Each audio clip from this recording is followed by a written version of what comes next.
Hi everyone and welcome to our channel. Today we are going to see one of the C concept.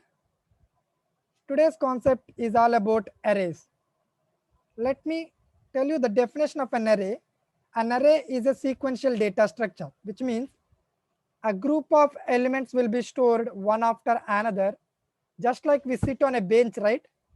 One after another, all the elements will be stored inside the memory. Element 1, element 2, element 3, like that. Now, you can see the definition in detail here. It is a sequential collection and it is a fixed size storage, which means what? Before using the array, you should define its size. Okay. For example, array of size 10, you need to fix it so that it will hold the maximum 10 elements in the array. And similarly, the array will hold homogeneous type data only, which means all the elements in the array are of same type only. Observe here, an example will be like this: integer, the array name, and the size is 10, which means ARR is the array name, 10 is the size of the array, which means ARR can hold 10 elements at maximum, and all those 10 elements are of type integer type. Okay, it is homogeneous collection only. The 10 elements should be of type integer only. Clear? Now let me show you the examples how to do that. See, let me take an integer array, a one-dimensional integer array, 1, 2, 3, 4, 5. These are the elements in the array. Now, let me take the size n equal to 5, right? 5 elements. And let me initialize, let me take I value, okay? Now, let me print all the elements present in the array. Int, we have taken I already, right? I equal to 0, I is less than n, means up to the last index I plus plus. Now let me print like this: printf, the element at array of, let me write percentage d here, array of backslash n is, here let me take backslash n here,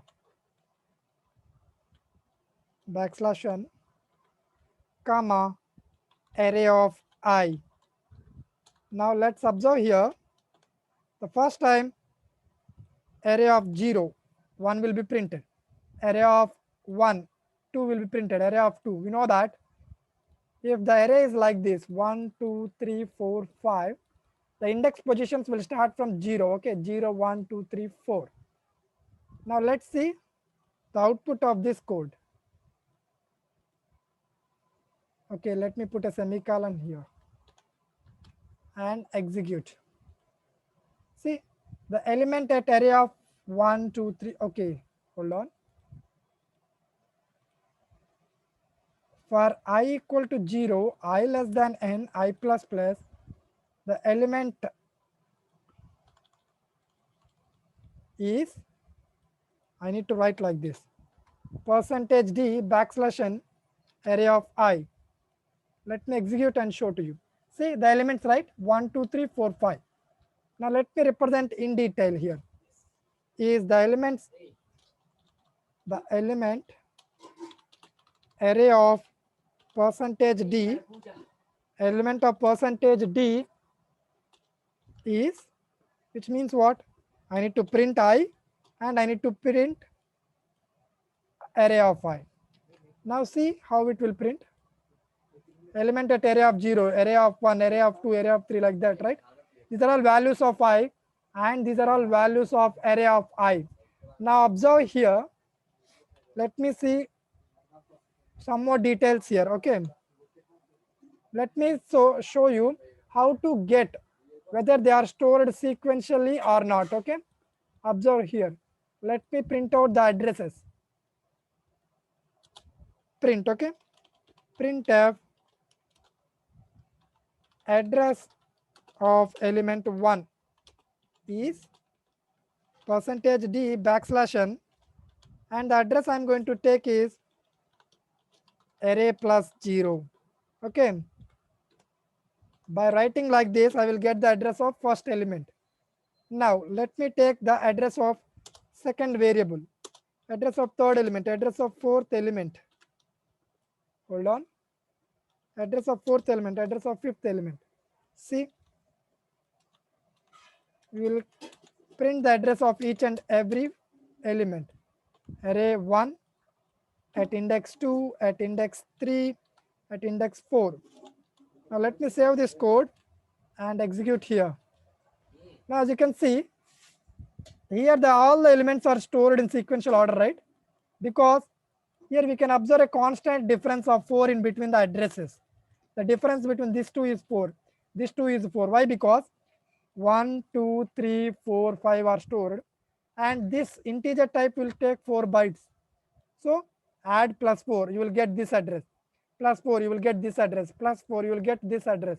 Plus 4, the address of this memory location. Like this, right? Now let me give you the character type so that it will be clear for you. Why? Because the character type, every element will take 1 byte, right? So you will get a difference of 1 only. Now see here, 1 element, the second element, and the third element I am going to take, the fourth element, and the fifth element. Now see, let me save this code and execute here. Now you can observe a constant difference of 1, right? Observe here, 68, 69, 70, 71, 72. Why? Because a character array, this is a character array, A is stored here, B, C, D, E. This is taking 1 byte, 1 byte, 1 byte, 1 byte, 1 byte. They are sequentially stored, okay? This is the main advantage of using the arrays. If you use the arrays, all the elements will be stored sequentially one after the another at continuous memory locations, okay? Now, we will see one example of an array, okay? The example is, see, let me hold a minute. The element, the example is, I'm going to search for an element. For example, 1, 2, 3, 4, 5 is array, right? I will check whether the element 3 is present in my array or not. Like that, I will check whether the element can be found within my array or not, okay? Now see here, for that, I need to start the checking from the first index until the last index. See, I'm going to check if the element present at that index is equal to the element to be checked. Now first let me write here, okay? Printf, I will ask the user, enter the element you want to search, okay? Enter the element you want to search, so that the user will enter a number, right? And I will store that number inside a variable called ELE, ampersand of ELE. Now see, let me take a variable called ELE. So whatever the user enter the variable value, I stored inside ELE variable. Now I will check, starting with the first index, I will check whether that ELE element is equal to the element present in the array or not. If it is the case, I will make the status equal to 1, which means what? I found a match, I found the element, and I will immediately break the loop. Let me initialize the status to 0 first. Okay, now I will come to the conclusion that the status equal to 1, which means what? The element is a found, right?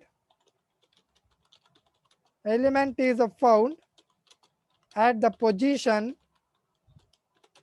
%d \n, I. At this position, I found the element. Like that, I am printing the message. If the status is 0 only, which means what? Element is not found. Okay.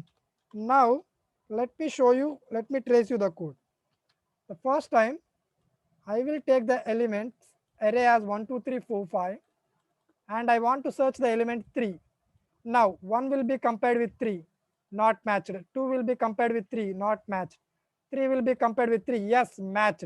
So immediately whenever there is a match, you will make the status value to 1, you will break the loop, means you will come out of here. So Whenever there is a match occurred inside the array, status variable will become as 1 and we are printing the message as element is found. Now take this condition 1, 2, 3, 4, 5, right? These are the array elements and the element I want to search is 50 for example. 1 equal to 50? No. 2 equal to 50? No. 3 equal to 50? No. 4 equal to 50? No. 5 equal to 50? No. All the elements has been covered, but none of the elements in array are matched with the 50. So this code will not be executed. This block will not be executed and status will be as it is. So this line will be executed. Element is not found. Okay. Now let me execute and show to you. Let me save this code. Let me run here and I want to search the element 3. Element is found at position 2, right? We found the element. Now let me execute again and let me give the element as some 50. Element is not found, right? Clear? In this way you can work with the arrays. And this is all about the session on one-dimensional arrays. In the next session we will see the two-dimensional arrays and how to get each and every element in the two-dimensional array. Thanks for watching. Please do like and subscribe to our channel for more videos.